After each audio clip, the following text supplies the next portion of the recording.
किसके दो पंख लेके उड़ा चला जाए रे जहाँ नहीं।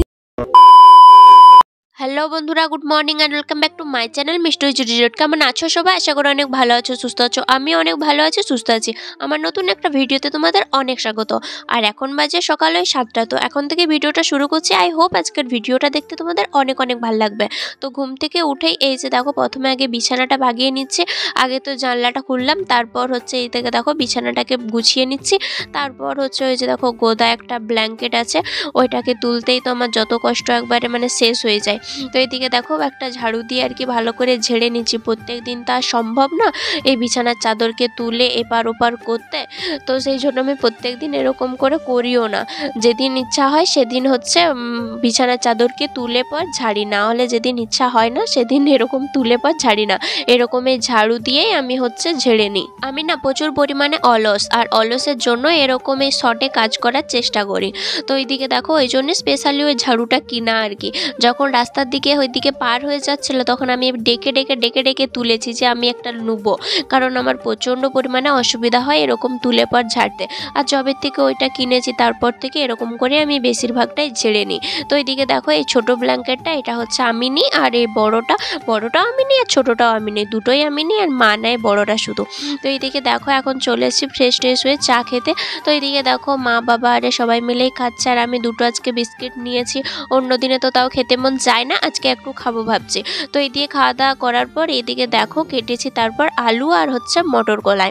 তো আলু আর মটর কলাইগুলো দেখতে কি সুন্দর লাগছে বলো। বেশ রোদটা পড়েছে হালকা হালকা, অনেক দিন পর রোদের মানে মুখ দেখতে পেলাম, দেখেও শান্তি বাবা। যখন জল হচ্ছিল তখন মনে হচ্ছে জলটা যে কখন শেষ হবে, রোদ বেরোলে হয়। আবার যত বেশি রোদ দিবে তত মনে হবে যে কখন যে রোদটা সারা হবে, এরকমটাই। তো তারপর এদিকে দেখো ঘরে অনেক রকমেরই সবজি রয়েছে। তারপর মা এসেছিল, মা তো অনেক রকমেরই সবজি নিয়ে এসছে। সবজি এত কিছু থাকায় দেখতে পেয়েছো, বিনস রয়েছে, সিম রয়েছে, মটর কলাই রয়েছে, মূলো রয়েছে, বেগুন রয়েছে, অনেক কিছুই রয়েছে। কিন্তু তার মধ্যেও জানো যে সবজি নাই কি তরকারি হবে এরকমটাই মনে হয়। তো তারপর দেখো মা আর বাবা ভাই তিনজন মিলে বাইরে দাঁড়িয়ে আর কি রোদ নিচ্ছিল না, হালকা রোদটা বেরিয়েছে তো বেশ ভালোই লাগছিল গায়ে পড়তে। আর এই দিকটাতে তারপর আমি চলে এসেছি রান্নাঘরে। যেই দিদি ধুয়ে এনে দিল বাসনগুলো, তারপর এই কড়াইটাকে জল বুনিয়ে নিয়ে সোজা চলে এলাম রান্নাঘরে।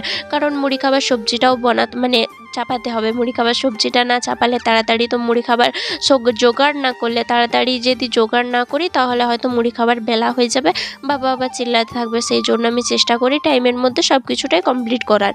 তো এইদিকে দেখো এখন চলে এসেছি মুড়ি খাবারটা করতে। তো আলু আর মটরের আজকে যে আলু চচ্চড়িটা হয় তার সাথে শুধু এই কাঁচা মটরটা অ্যাড থাকবে।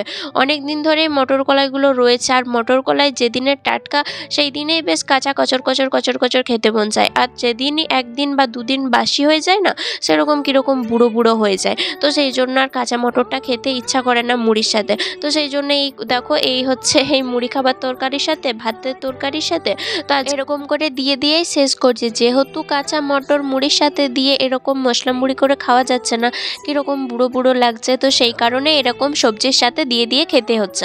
আর এদিকে দেখো আমি তরকারিটা বসিয়ে দিয়েছিলাম, আর তার মধ্যে এখন নুন, হলুদ, লঙ্কা গুঁড়ো এগুলো সব কিছুটাই দিয়ে হালকা পরিমাণ আর কি নাড়তে হবে। নেড়ে পর এই যে দেখো এখন আমি খুন্তিটাও খুঁজে পাচ্ছি না কোথায় আছে, সেই জন্য ওই ভাত দেওয়ার যে হাতাটা হয় না, সেই হাতাগুলো দিয়েই লাড়তে একটু অসুবিধা হচ্ছে বইকেই, তো এটাতেই ঠিক আছে।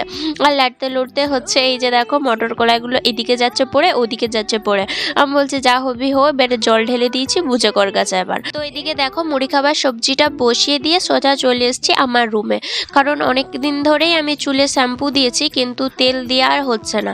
তো সেই জন্য আজকে ঠিক করেছি যে তেলটা দেবো। আর এই যে দেখো এরকম করে মেঘলা ওয়েদার করেছিল, তো সেই কারণে আর তেল নিতে না ভয় পাচ্ছিল। একেই আমার ঠান্ডা লাগার প্রচুর পরিমাণে ধাত আছে, তো সেই কারণে তেল দিয়ে রাখলে আমার এমনিতেই প্রচুর পরিমাণে মানে তেল যদি মাথায় থাকে হাজারটা সমস্যা আমার শরীরের মধ্যে চলে আসে। সেই জন্য আমি মাথায় তেলটা কমই লাগাই। মাথায় তেলটা দিলেই আমার যেন মাথা ব্যথা আরম্ভ হয়ে যায়। তারপরে তোমার হচ্ছে মাথা ব্যথা তো ঠিক আছে, তারপরে আবার জ্বর, সর্দি, কাশি সব কিছুটাই হয়ে হয়ে যায়, তো সেই জন্য আমি তেলটাকে অনেক পরিমাণ অ্যাভয়েড করি। তো এইদিকে দেখো আমি মাথায় তেল দেওয়ার পর ভালো করে চুলটাকে ছাড়িয়ে নিচ্ছি। এবার যাব স্নান করতে, তো সেই জন্য এসে আর যদি না ছাড়াতে হয় না ছাড়াবে, সেই জন্য আমি ভালো করে ছাড়িয়ে নিচ্ছি। আর তেল নেওয়ার পর জানোই তো চুলে কত পরিমাণ জটা লাগে, সেই জন্য একটু ভালো করেই ছাড়িয়ে নিচ্ছি। আর চুল ছাড়াতে আমি কুকুরের চুল মানে লেজের মতো হয়ে গেছে চুলটা, তার কি করব বলো, কিছু করার নাই, লেজ হয়ে গেলেও কিছু করার নাই, এটাকে নিয়েই আমাকে থাকতে হবে। বড়বাবু যখন আসলো তখন আমি ওকে বললাম যে অনেক দিন ধরে ভাবছি যে একটু চুলটা কাটবো, অনেকটা পরিমাণ বড় হয়ে গেছে।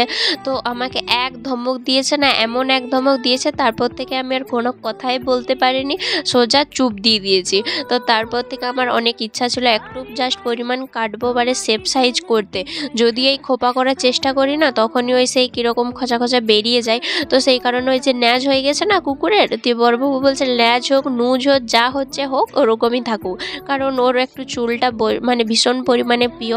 তখন আমাকে বলে যে 1 ফিট চুল থাকবে, কত রকমের ডিজাইন করতে পারবি বল দিঙি, আর এখন একটু না হতে হতেই খালি কাটবো কাটবো কাটবো করে ছাপাচ্ছিস। তো আমি ওই নিয়ে একটু ঝগড়া ঝামেলা হয়ে যাওয়ার পরও আমি কিন্তু বলতে ছাড়ি না, আর ও আমাকে বলে যে না আমি তোকে করে দেবো নি। তো আমি আর শুনি না, সেই জন্য চুপ হয়ে যাই। তো এইদিকে দেখো এখন মাথার চুল টুল ছাড়িয়ে এখন চলে এসছি সোজা রান্নাঘরে, রান্নার দিকটাতে একটু সামাল দিতে।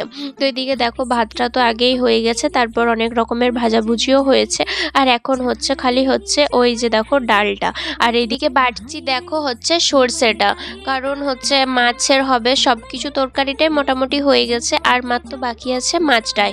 তো মাছের জন্য সর্ষে বাটা দিয়ে আর কি ঝাল দেওয়া হবে, তো সেই কারণে সর্ষেটা বেটে নিচ্ছি। সর্ষেটা বেশ কাঁচা লঙ্কা দিয়ে ঝাল ঝাল করে হলে না মাছের ঝাল দেওয়াটা বেশ দুর্দান্ত লাগে, তো সেই জন্য আমি এরকম করে করার চেষ্টা করি। আর এইদিকে দেখো আমি এখন বাটাবুটি হয়ে গেছে, সেই জন্য সিলটাকে ধুয়ে আর এখানটাতেই রেখে দিয়েছি। অনেক দিন ধরেই না সিলটাকে এখানে রেখে দিয়েছি, আর এইখানকে নিয়ে চলে আসলে বেশ দাঁড়িয়ে দাঁড়িয়ে করতে সুবিধাও লাগে। আর ওই দিকটাতে ছিল মানে ওই ডাইনিংয়ের ওইখানটাতে ছিল, ওইখানটাতে অতটাও সুবিধাও হতো না, আবার আমাকে কিছু বাড়তে হলে ওইখানটাকে যেতে হলো, মানে অনেক হেরি ফেরি ঝামেলা। তো সেই কারণে ভাবলাম যে এখানকে যখন নিয়ে চলে এসেছি অনেকটাই সুবিধা হয়েছে। আর এদিকে দেখো এখন আমি হচ্ছে ডালটাকে নেড়ে চুড়ে দেখছি যে নুন টুন হয়েছে কিনা সব কিছুটাই। তো এইদিকে ডালটা হয়ে যাবার পর মাছটা হবে, তারপর আমি হচ্ছে মাছটাকেও করে নেবো। তো এদিকে দেখো এখন আমি হচ্ছে নুনটা দেখে পর চলে এসেছি, দেখলাম যে নুনটা হয়নি, তো সেই জন্য আর একটু নুনটা দিয়ে দিয়েছি। আবার বেশি নুন দিতেও না আমার ভয় লাগে, কারণ নুন কম হলেও নুন দিয়ে খাওয়া যায়, যদি নুন বেশি হয়ে যায় সেটা সামাল দেওয়া যায় না। তো সেই কারণে আমি নুনটা একটু ভেবেচিন্তেই দিই, বিশেষ করে কম দিই, ভেবেচিন্তে দিই বলতে কম দিই। অর্ধেক দিন বাবা বলে তো নুন হয় না, তো আমি বলি যে নুন হয় না যখন, নুন তো রয়েছে, কাঁচা নুন দিয়ে খেয়ে নাও। বলছে কাঁচা নুন দিয়ে হোক ডালই হোক আর ঝোলই হোক, কাঁচা নুন দিয়ে সেটার কি টেস্ট লাগে। আমি বলছি যা হোক, যদি নুনটা কম হয় সেটা খাওয়া যায়, কিন্তু নুনটা যদি বেশি হয়ে যায় না সেটা আর খাওয়া যায় না। তো বাবা বলে হ্যাঁ সেদিক থেকে একটা ঠিকই বলেছিস। তো এইদিকে দেখো মাছটা করে নেওয়ার পর আমি করে নিচ্ছি একবারেই হচ্ছে রুটিগুলো। সবাই হয়তো অবাক হয়ে যাবে, এ মা এখন থেকে রুটি করছে? হ্যাঁ গো, এখন থেকে রুটি করছি। আর এটা আজকে বলে না, আমি এই 2-3 দিন ধরে এরকমটাই চালু রেখেছি, যে একবারেই এই যে দেখো গ্যাসের এই জায়গাটা, রান্না করার এই জায়গাটা, পুরো জায়গাটাই তো নোংরা হয়েছে একবারে। আর রান্নার পর হচ্ছে আমি সব কিছুটাই পরিষ্কার করি, গ্যাস থেকে আরম্ভ করে রান্না করার এই জায়গাটা আমি সব কিছুটাই পরিষ্কার করি। আর রুটি করতে জানোই তো কত পরিমাণ গ্যাসটা মানে নোংরা হয়, রুটির যে গুঁড়োগুলো থাকে ময়দার সেগুলো সব কিছুটাই উঠে উঠে পড়ে। তো সেই কারণে আমি চাই যে যেহেতু আমাকে পরিষ্কার করতে লাগছে, রাত্রেবেলা আমি আর কেন খালি খালি পরিষ্কার করব। রাত্রেবেলা যখন আমি এই রুটি হয়ে যায় না তখন আমাকে এটা পরিষ্কার করতে লাগে, আর দুপুরেও আমাকে পরিষ্কার করতে লাগে, তাহলে আমি দুবার করে কেন পরিষ্কার করতে যাব? আমি একবারে যেই কাজটা হয়ে যাবে সেটা আমি দুবার করে কেন করতে যাব? তো সেই হিসাবেই করা। তো এদিকে দেখো রুটিগুলো হয়ে গেল, আর হটপটে রেখে দেওয়া মানে রুটি কোনো কিছু শক্তও হয়ে যায় না, হয়ে যায় না। রাত্রেবেলা মানে সন্ধ্যাবেলা করে রুটি যেরকম থাকে রাত্রেবেলা খাওয়ার সময় তো ঠিক সেরকমটাই থাকে। আর এদিকে দেখো রুটি টুটি করে খাবার টাইমও হয়ে গেছে, তো সেই জন্য খেতে বসে গেছি, আর আমি ভাজাভুজি কিছুই নিইনি। তো এইদিকে দেখো এখন মা দিয়ে দিচ্ছে, তারপর একদম বিকালবেলা চলে এসেছি চায়ের ভান্ডার নিয়ে। এই যে দেখো বাবা নিচ্ছে দুটি হচ্ছে চিড়ে ভাজা, মা নিয়ে এসেছিলো এই চিড়ে ভাজাগুলো। তো এইদিকে দেখো 3 জন মিলে বসে যাবো এখন চা আর চিড়ে ভাজা খেতে। তো চিড়ে ভাজা খাওয়ার পর এই যে দেখো রাত্রেবেলা রুটি তো করে দিয়েছি, কিন্তু সবজি তো কিছু চাই, তো সবজির জন্য হবে মা বলল আজকে ডিমে আলুই তরকারি কর। আর ডিমে আলুই তরকারি আমার ভীষণ প্রিয়। তো সেই কারণে এই যে দেখো ডিম আর আলু হচ্ছে, আলুগুলো কেটে নিয়ে চলে এসেছি। ডিম তো কাটাকুটির কিছু নাই, তো সেই কারণে আলুগুলোকে কেটে নিয়েছি। আর এই যে দেখো ডিমেরও কাটার আছে। ডিমের একটা ভাই হচ্ছে ছোট সেই মানে এক ট্রে ডিম নিয়ে চলে এসছে। তো এই ডিমের ট্রেটা ভালো করে আর কি দোকানে বেঁধে দিয়েছিল, আর উপরে একটা ডিম ছিল দেখলাম, তো সেই ডিমটাও দিলাম। আর এইখান থেকেও হচ্ছে আরও আর কি আমাদের 3টা লোক মানে 4টা লোক, আর একটা যেহেতু উপরে ছিল তাহলে সব মিলিয়ে 4টা। তো এখান থেকে আমি হচ্ছে এক একটা মানে 3টা ডিম নিয়ে নেবো। 3টা ডিম নিয়ে আবার সেই জাম্বাটি করে যেরকম করে সিদ্ধ করতে দিই সেরকম করেই সিদ্ধ করতে দিয়ে দেবো। ওইরকম করে সিদ্ধ করতে দেওয়াই ভালো। আর বাবা কড়াইয়ে দুবনি, কড়াইয়ে দিলে আবার অর্ধেক সিদ্ধ হবে আর অর্ধেক সিদ্ধ হবে না। তো সেই কারণে এই জাম্বাটিতে বরঞ্চ ভালো সিদ্ধ হয়, সবগুলো উঠুডুবু ডুবে। আর হচ্ছে এই কড়াইয়ে না বেশিক্ষণ উঠুডুবু ডুবে না। তো এইদিকে দেখো আমি জাম্বাটি করে মানে সব ডিমগুলো সিদ্ধ করতে দিয়ে দেবো আর আলুগুলো সিদ্ধ করতে দিয়ে দেবো। জাম্বাটিতে ডিম সিদ্ধ করতে দেওয়া একটাই যে জিনিসটার উপর খেয়াল রাখতে হবে। আর যদি তুমি জিনিসটার উপর খেয়াল না রাখো তাহলে তো এরকম হবে। আর আমার যা ভুলো মন, আমি এখনই যাই আর এখনই ভুলে যাই। যদি একবার এগুলো বসিয়ে দিয়ে ফোন ঘাঁটতে বসে যায় তাহলে এদিকেও যাবে আর ওদিকেও যাবে। সেই কারণে অনেকটাই সাবধান। আর এগুলো যতক্ষণ হয়েছে ততক্ষণ আমি রান্নাঘরের ভিতরে থাকার চেষ্টা করেছি, কারণ যেহেতু রান্নাঘরে থাকলে জিনিসটা মনে পড়বে, হ্যাঁ এটা আমার বসানো আছে, এটা আমার বসানো আছে, সবসময়টা এরকম হবে।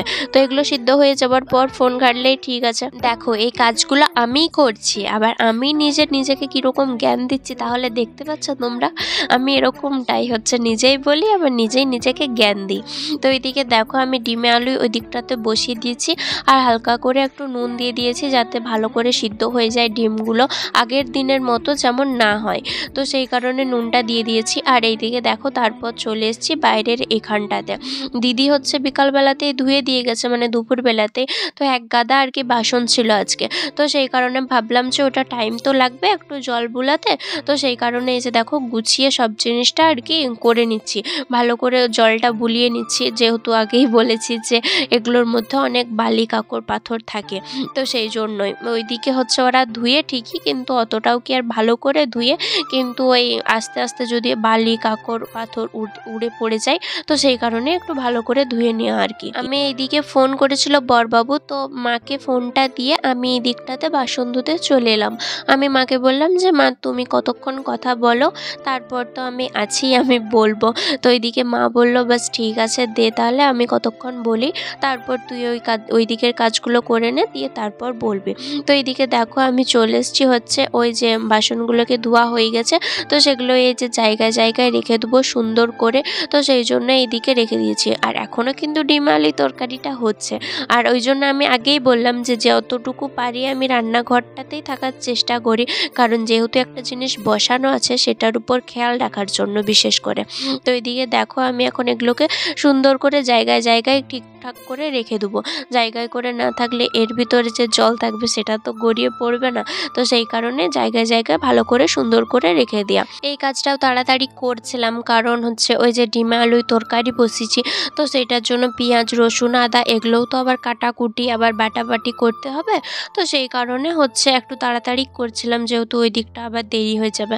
আমার এখন মনে হয়, আগে মনে হয় হচ্ছে হবে এরকমটা, কিন্তু এখন মনে হয় আমি যত তাড়াতাড়ি পারবো কাজগুলোকে করে নেওয়ার ভালো, যেহেতু আমাকেই করতে হবে সেই কারণে তাড়াতাড়ি করে নেওয়াই ভালো। না হলে বলো অত মানে বেলাতে রুটি করার কি যুক্তি ছিল, কিন্তু তাও আমার মনে হয় যে করে নেওয়াই ভালো।